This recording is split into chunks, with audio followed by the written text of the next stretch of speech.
اور اللہ نے جو تم پر احسان کیے ہیں ان کو یاد رکھو، اور اس کے عہد کو بھی جس کا تم سے قول لیا تھا، یعنی جب تم نے کہا تھا کہ ہم نے اللہ کا حکم سن لیا اور قبول کیا۔ اور اللہ سے ڈرو، کچھ شک نہیں کہ اللہ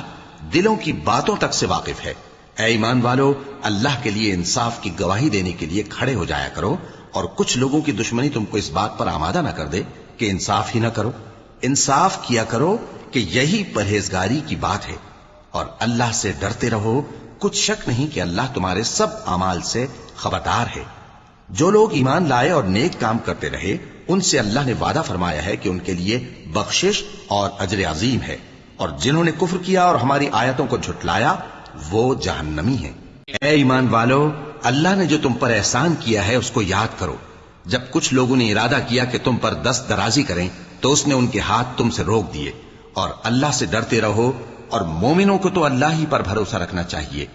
اور اللہ نے بنی اسرائیل سے اقرار لیا تھا، اور ان میں ہم نے 12 سردار مقرر کیے تھے،